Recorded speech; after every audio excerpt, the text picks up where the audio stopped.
ओम नमो भगवते वासुदेवाय। ओम नमो भगवते ओम नमो भगवते कृष्णाय वासुदेवाय देवकी नंदनाय च नंद गोपकाराय गोविंदाय। हे कृष्ण करुणा सिंधु दीनबंधु जगन्नाथ गोपेश गोपीकांत राधा नमस्तु तप्ता कांचन गौरंगी राधे वृषभानुसुते देवी प्रणाम। श्री कृष्ण प्रभु नित्यानंद श्री अद्वैत गदाधर श्रीवासुदेव। हरे कृष्ण कृष्ण कृष्ण कृष्ण हरे हरे राम।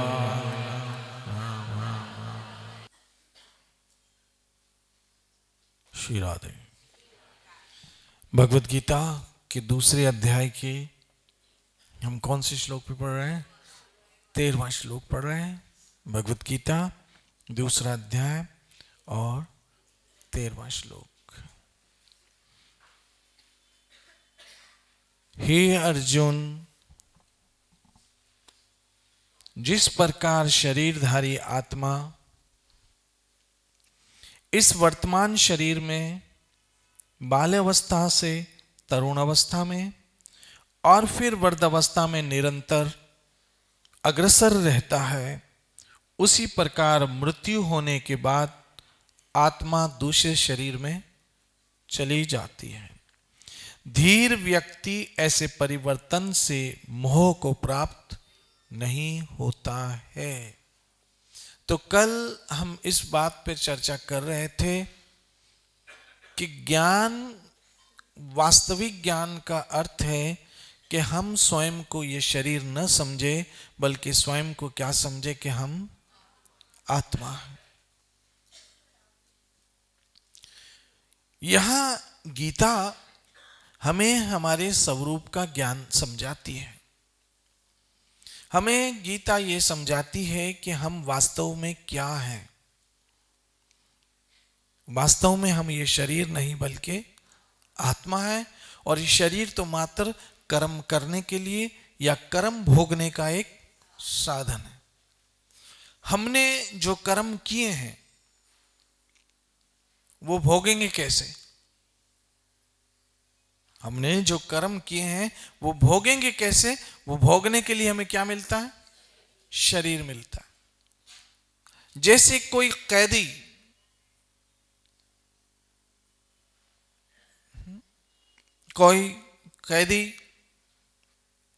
कोई जुर्म करता है, कोई व्यक्ति जुर्म करने के बाद उसको पकड़ के जेल में डाल देते हैं। अब वो जेल ए क्लास भी होती है, बी क्लास भी होती है और सी क्लास भी होती है। बिल्कुल उसी तरह से जब पिछले जन्म के कर्म के अनुसार हमें यह शरीर मिलता है, और इस शरीर में रहकर हम अपने पिछले जन्म के कर्म भोगते हैं, और इस जन्म में जो कर्म करेंगे फिर आगे जन्म में हम भोगेंगे।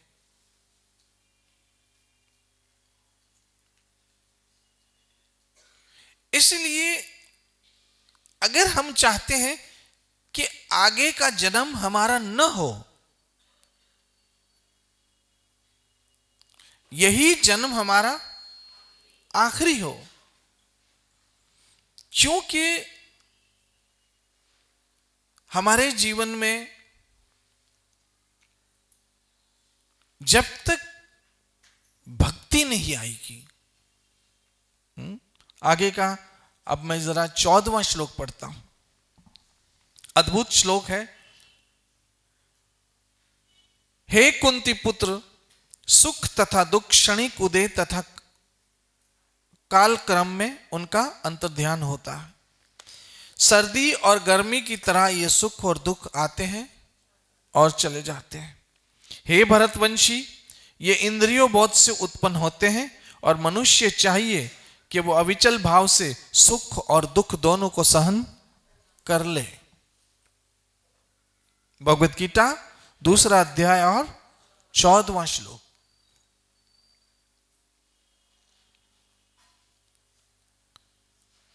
जिस तरह से चंद्रलोक, उसे हम क्या कहते हैं? चंद्रलोक, सूर्यलोक, स्वर्गलोक, और इस लोक जिसमें हमने जन्म लिया है उसको कहते हैं मृत्युलोक, क्योंकि यहां सबको मरना पड़ता है। क्या करना पड़ता है? सबको मरना पड़ता है। आया है सो जाएगा, राजा रंक फकीर, एक सिंहासन चल पड़े, एक बांधे जंजीर। चाहे अरबपति हो, खरबपति हो, या दुनिया का सबसे करोड़पति व्यक्ति हो, उसे एक दिन मरना पड़ेगा। और मेरी माताओं बहनों मित्रों, जब मनुष्य मरता है तब गरीब हो, अमीर हो, पैसे वाला हो या अनपढ़ हो या पढ़ा लिखा हो, सबकी गति एक जैसी है।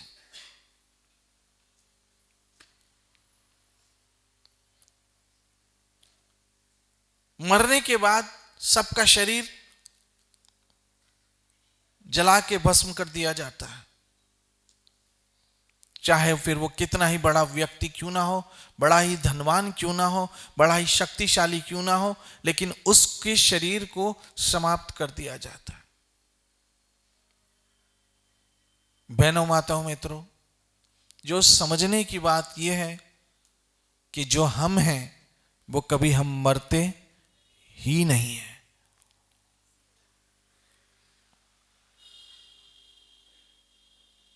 किसी कवि ने बहुत अद्भुत बात कही है।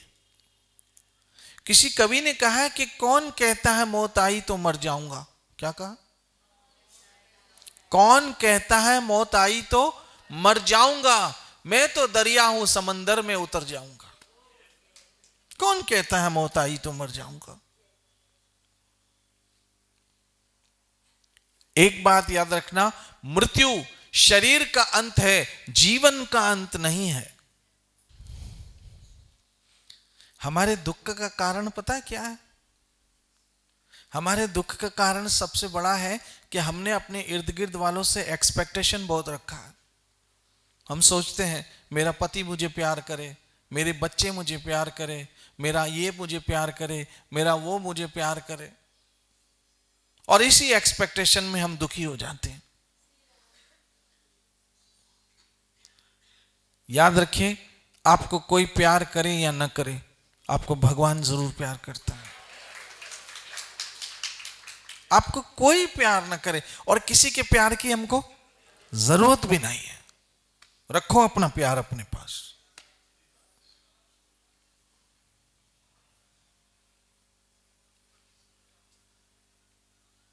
नहीं चाहिए हमें किसी का प्यार, क्योंकि ये जो लोग भी हमें प्यार करेंगे उसकी हमसे कीमत लेंगे। एक बात याद रखना, संसारिक लोग, संसार के लोग जब हमसे प्यार करते हैं तो वो प्यार की कीमत वसूलते हैं, और जब हम वो कीमत देने के लायक नहीं रहते हैं तो उनका प्यार भी हमारे प्रति समाप्त हो जाता है। इस कड़वे सच को मान लो सब।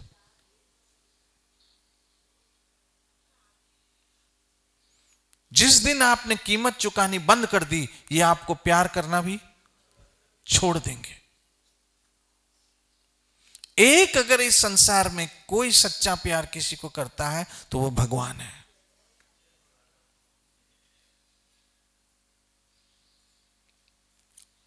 क्योंकि हम कभी कभी सोचते हैं कि मां बच्चों को बहुत प्यार करती है, लेकिन कलयुग में यह भी कभी कभी गड़बड़ होता है। आज मैं टीवी सुबह देख रहा था, शायद आप भी देख रहे होंगे। एक हस्बैंड वाइफ का झगड़ा हो गया, एक हस्बैंड वाइफ का झगड़ा हो गया। उसमें उसने अपनी 1 या 1.5 बरस की बच्ची थी, 1 या 1.5 बरस की बच्ची थी, उसको सीढ़ियों से उठा के फेंक दिया। 1 या 1.5 बरस की बच्ची, अपने पति का सारा गुस्सा किस पे निकाला? बच्ची पे निकाला। वो तो भगवान ने दया की कि वो बच गई। देखो तो सही भगवान कैसे दयालु, मारने वाले से बचाने वाला बड़ा हो। मैंने न्यूज में देखा आज, शायद आप में से किसी ने भी देखा होगा। 1.5 बरस की या 1 बरस की बच्ची थी, पति पत्नी का झगड़ा हुआ, पत्नी ने, और वो सारा सीसीटीवी में रिकॉर्ड हो रहा था, वो उठा के सीढ़ियों से फेंक रही है अपनी बच्ची को। तो यहां ये संसार वाले अगर हमसे प्यार करेंगे भी ना, तो प्यार की कीमत लेंगे, और जब आप कीमत चुकाना बंद कर दोगे, वो आपको प्यार करना भी छोड़ देंगे। एक भगवान है जो हमें बिना किसी स्वार्थ से प्यार कर रहा है, कर रहा है, कर रहा है, कर रहा है और कर ही रहा है।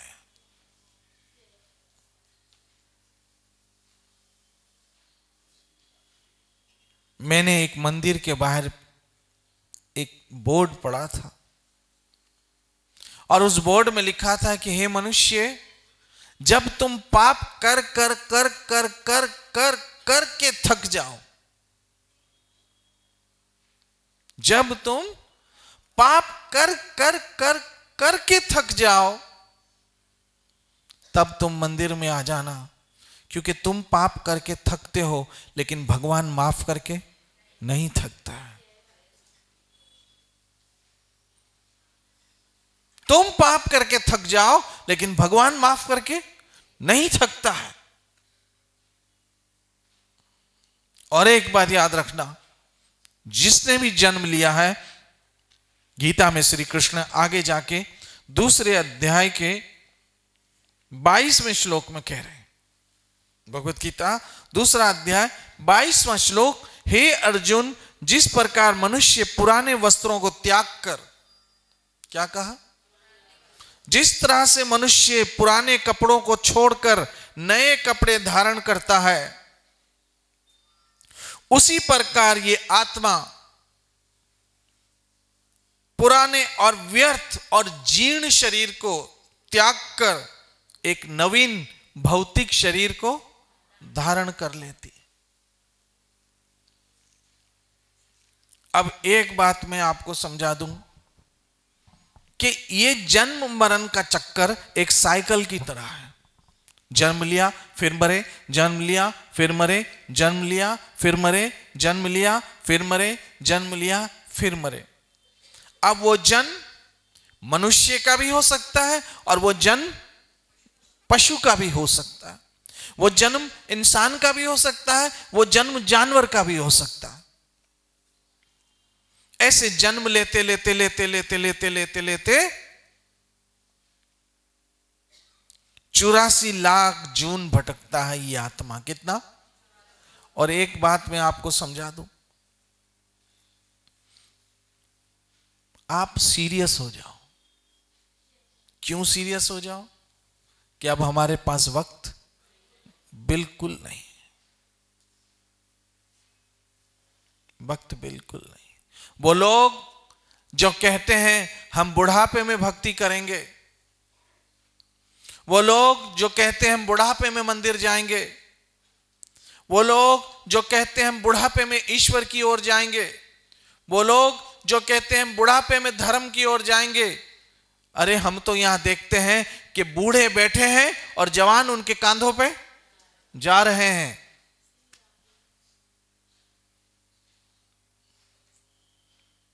ये कहना बिल्कुल गलत है कि बुढ़ापे में हम भक्ति करेंगे, हम भजन करेंगे, हम सेवा करेंगे, हम साधना करेंगे। आपको ये पता ही नहीं है कि आप बूढ़े होंगे या नहीं।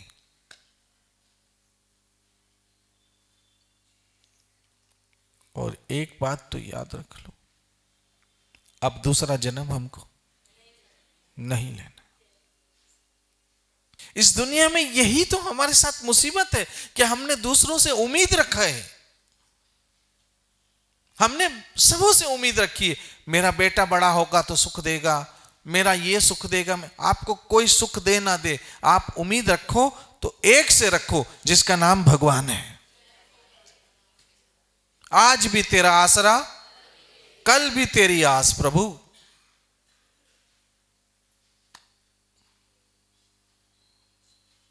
दुनिया वालों से हम प्यार मांग मांग के मर जाएंगे, तब भी वो हमको देने वाले नहीं है। ये बहुत पत्थर दिल लोग हैं।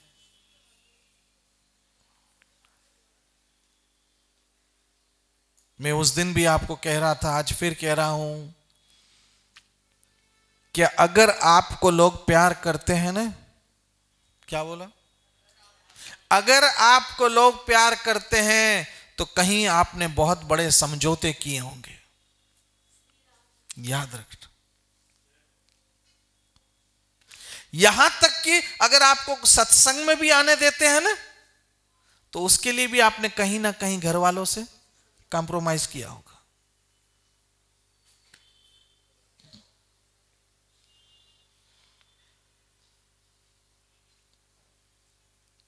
अगर आपसे लोग प्यार करते हैं तो आपने कहीं ना कोई समझौते, कंप्रोमाइज किए होंगे। और अगर आप सबको प्यार करते हो तो मतलब आपने कहीं ना कहीं बहुत कुछ सहन किया होगा। क्योंकि अगर हम सहन ना करते तो आज हम इनको प्यार भी ना करते, छोड़ के कभी के चले गए होते हैं। लेकिन इनको छोड़ा नहीं है, मतलब हमने कहीं ना कहीं सहन किया है।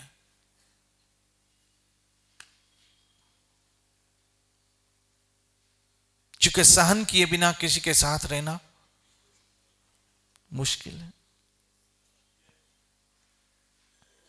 अगर आप किसी के साथ रहते हो तो मतलब आप कहीं ना कहीं सहते हो,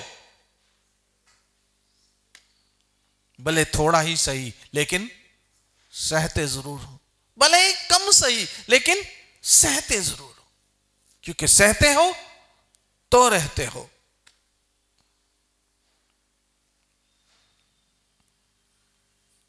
और मैं खासकर आप सबों से ये कहना चाहूंगा कि ये सहना और रहना, सहना रहना, सहना रहना, सहना रहना, समझौते करने, कंप्रोमाइज करना, ये कब तक, जब तक हम जिंदा हैं। फिर उसके बाद उठा के लोग हमें फेंक देंगे, जाके जला देंगे। और जलाने के बाद हमारी हड्डियां भी घर में लाना पसंद नहीं करेंगे, जाके सीधे किसी जल में, किसी पवित्र स्थान में, वो भी घर वाले अच्छे होंगे तो किसी जल में, पवित्र स्थान में डाल के आएंगे। इसीलिए मैं कहता हूं आप भगवान के साथ दोस्ती कर लो। उसने ना कभी आपको छोड़ा है, नहीं कभी आपको वो छोड़ेगा। आप भजन कीजिए, हरे कृष्णा कृष्ण कृष्ण हरे हरे, हरे राम राम। मैं एक बात बता दूं, जिंदगी इतनी सस्ती नहीं है, जिंदगी बहुत अनमोल है। और ये मनुष्य जन्म तो बार बार मिलता ही नहीं है, इसका सदुपयोग करो। बस इसी चक्कर में रहोगे, मेरा पति मुझे प्यार करे, मेरी पत्नी मुझे प्यार करे, मेरा वो प्यार करे, मेरा वो प्यार करे, बस इसी में पूरी जिंदगी गई आपकी। और जब कोई नहीं प्यार करता है, हम सुसाइड कर लेंगे, हम मर जाएंगे, हम लटक जाएंगे।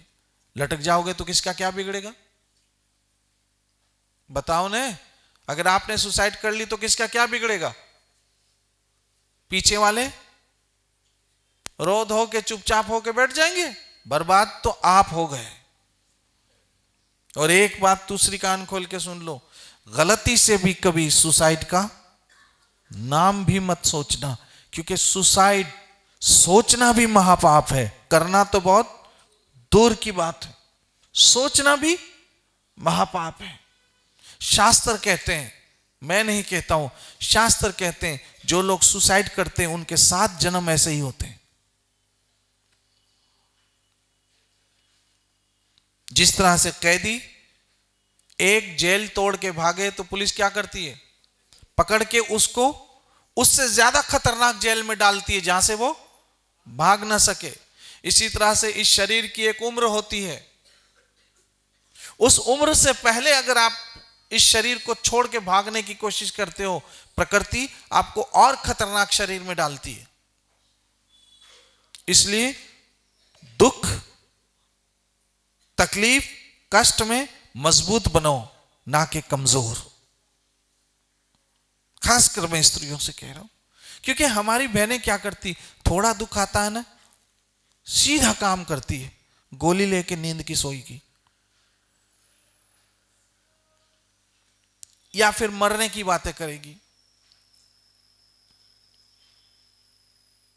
सत्संग, भजन, कीर्तन के द्वारा अपने स्वरूप को आप पहचानिए।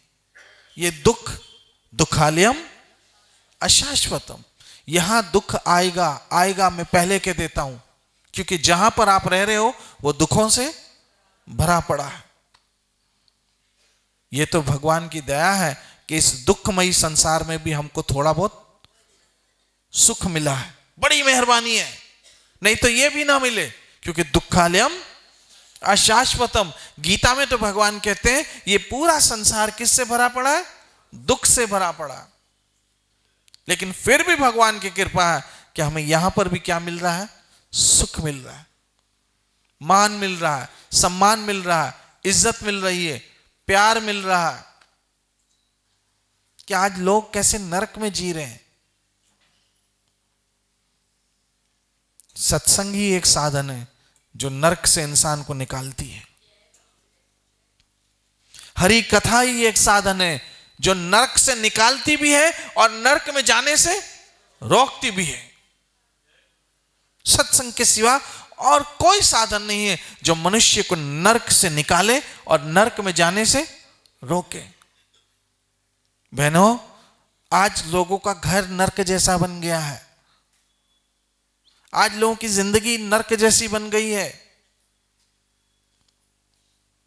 उसमें ये सत्संग, हरि कथा ही एक साधन है जो हमें इस नरक से निकालती भी है और नरक में जाने से रोकती भी है।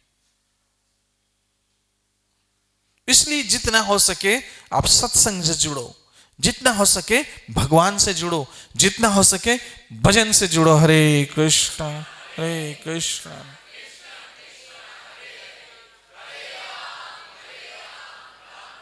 जिस प्रकार मनुष्य पुराने वस्त्रों को छोड़कर, भगवत गीता का श्लोक, नया शरीर धारण करता है, इसी तरह से शरीर भी पुराने शरीर को या जीर्ण या कटे पटे टूटे शरीर को छोड़कर नया शरीर धारण करता है, नया भौतिक शरीर धारण करता है।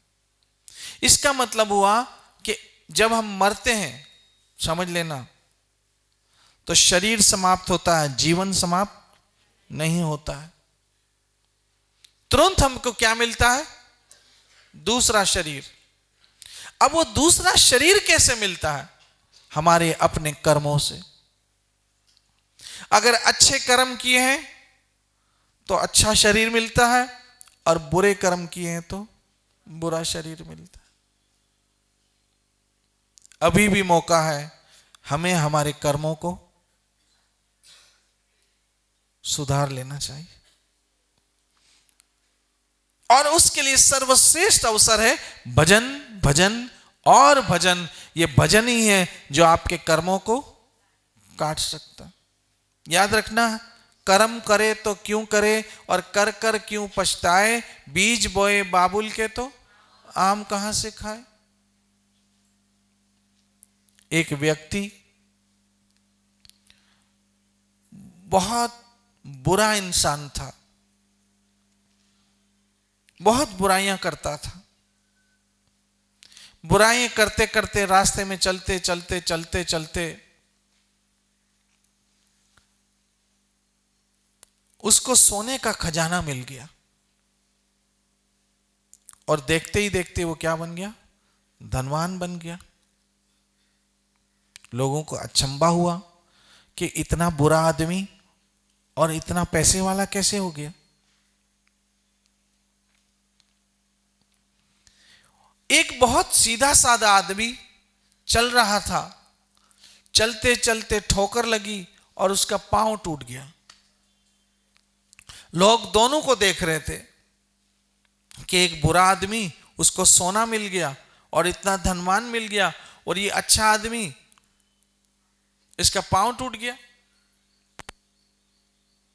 लोगों को अचंभा हुआ कि ये तो उल्टा हो रहा है।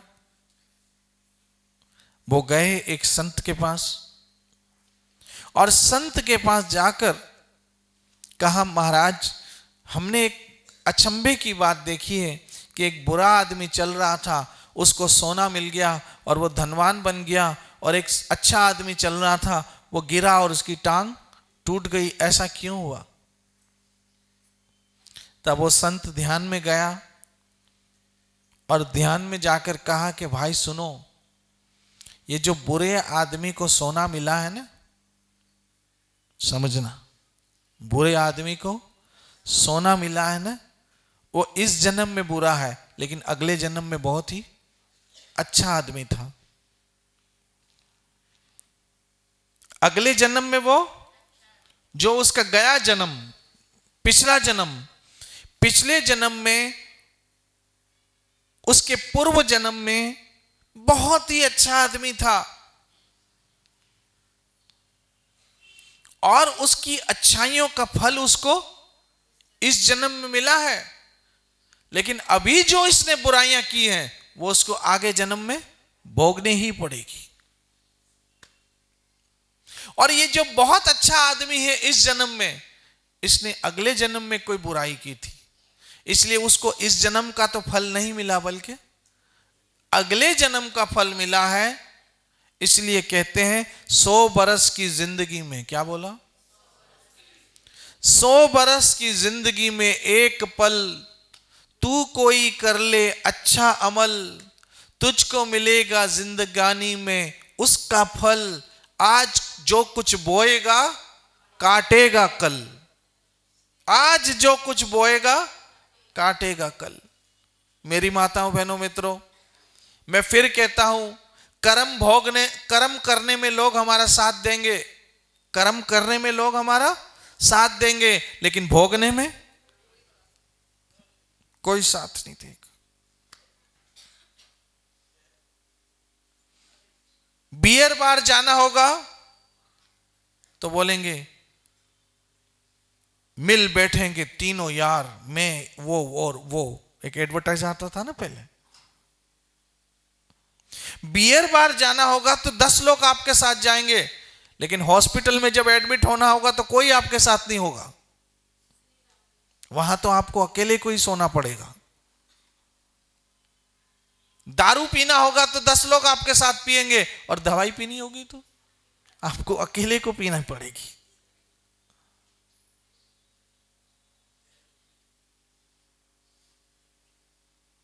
याद रखना, आपके कर्म के साथ तो लोग चलेंगे, लेकिन भोगने वाला आपके साथ कोई नहीं होगा, वो आपको अकेला ही भोगना पड़ेगा। एक छोटा छोटा उदाहरण देता चलूं आप लोग को। मेरी माताओं, बहनों, मित्रों, हम अपने बच्चों को दिल से लगाते हैं, प्यार करते हैं, अच्छा सोचते हैं, लेकिन जैसे जैसे वो बड़े होते हैं उनके कर्म उनको खींचकर लेके नहीं जाते। आज आप में से कई ऐसी स्त्रियां होंगी जिनके अपने घर में तो सुख है, लेकिन उनकी बच्चे बहुत दुखी।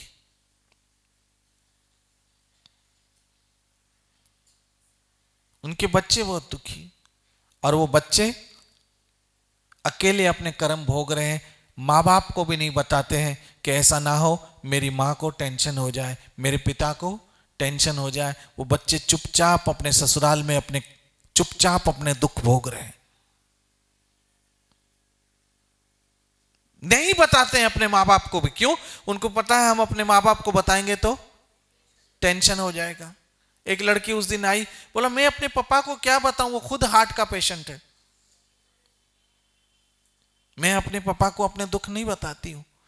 देखा, हर एक को अपने दुख खुद ही भोगने हैं। कई माँ बाप है जो अपने बच्चों को अपने दुख नहीं बताते, वो कहते हैं हमको तो टेंशन है, हम अपने बच्चों को टेंशन क्यों दे। देखा, अपने दुख है खुद ही भोगने।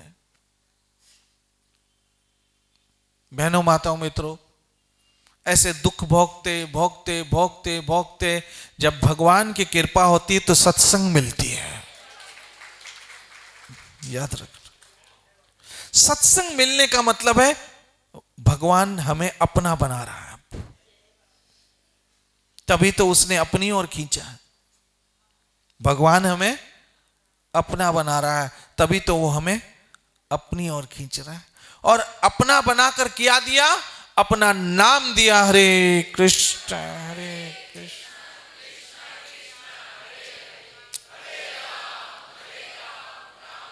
अपना बनाकर हमें अपना नाम दिया, और यही नाम हमें दूसरे जन्म से बचाएगा। यही नाम हमें मां के गर्भ में दूसरा जन्म लेने से बचाएगा। मेरी माताओं, बहनों, मित्रों, आज हमें मौका है, इस मौके का हम फायदा लें। बस मैं आज आप सबों से रिक्वेस्ट करता हूं कि जिंदगी में छोटे मोटे झगड़े तो रोज हमारे घरों में होते भी है, लेकिन अगर आप मेरा मानोगे तो आज से ये संकल्प करो कि अपने बच्चों के सामने आप झगड़ा है, वैसे तो नहीं करोगे, वैसे तो नहीं करोगे, लेकिन करने का शौक ही है। हाँ, कुछ लोगों को शौक होता है, वो झगड़ा ना करे उनको खाना हजम ही नहीं होता। सोचते अरे आज झगड़ा नहीं हुआ, ओ माय गॉड। फिर वो सोचते हैं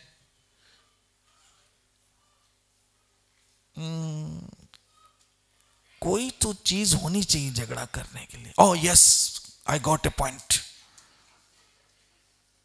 बस अब इस पे स्टार्ट कर दो, भले फिर वो सच हो या ना हो, लेकिन उसको क्या है शौक है।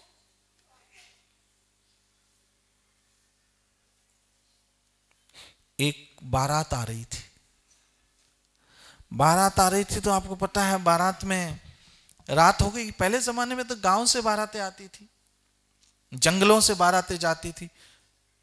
तो एक रात हो गई, रात हो गई तो एक गांव आया, गांव में बारात को रुकना था।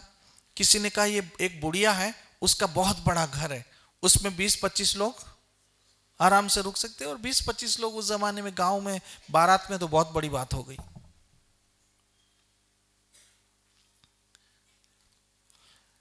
उस घर की मालकिन बुढ़िया थी। बुढ़िया को कहा भाई आपके घर हम बारात रोके। बुढ़िया ने कहा मेरी एक शर्त है। क्या शर्त है? बोला सारी रात कोई मुझसे झगड़ा करे। अजीब शर्त। बोला उसके बिना मुझे चैन नहीं आता है, जब तक मैं झगड़ा ना करूं मुझे डकार भी नहीं आती है। और जिस दिन कोई मुझसे झगड़ा नहीं करता है मुझे लगता है आज मैं बीमार बीमार हूं। मेरे तंदुरुस्त होने का राज झगड़ा है। Done done done done. अब कौन लड़े, सारे थके हुए लोग हैं, बारात आई, सब नींद में है। दुल्हन ने कहा मैं लड़ूंगी। है मैं लड़ूंगी, ये कौन सी मुश्किल बात है। लेकिन बहुत होशियार और समझदार थी।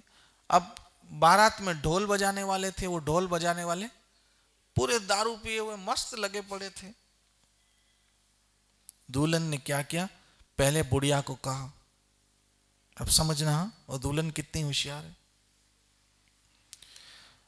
बोला ये बुढ़िया, ये ढोल वाला है ना तुम्हारी ऐसी की तैसी करेगा।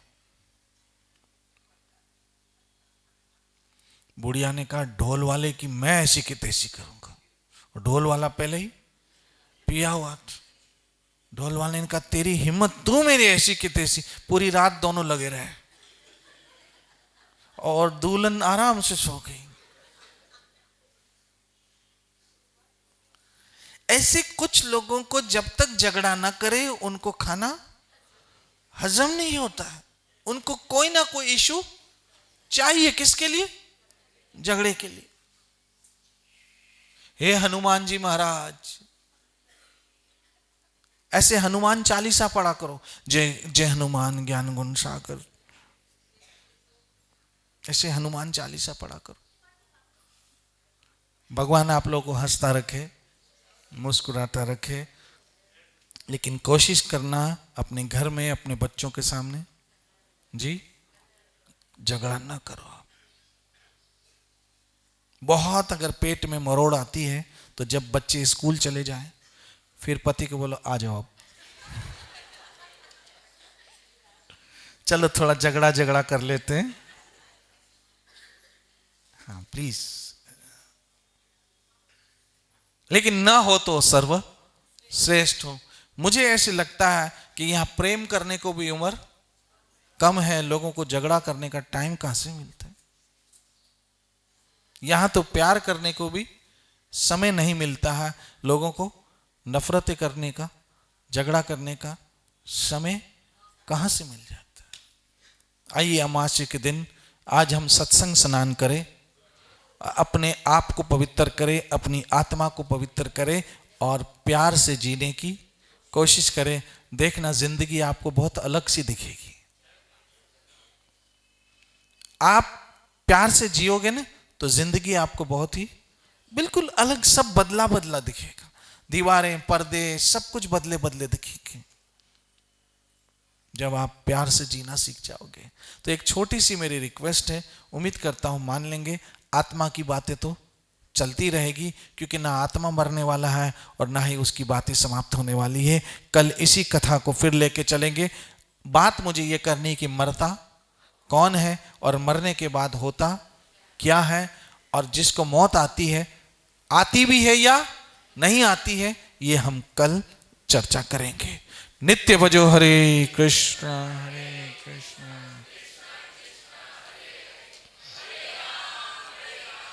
श्री श्री राधा वृंदावन चंद्र बिहारी लाल निताई गौर। जय जय श्री राधे, जय जय श्री राधे, जय जय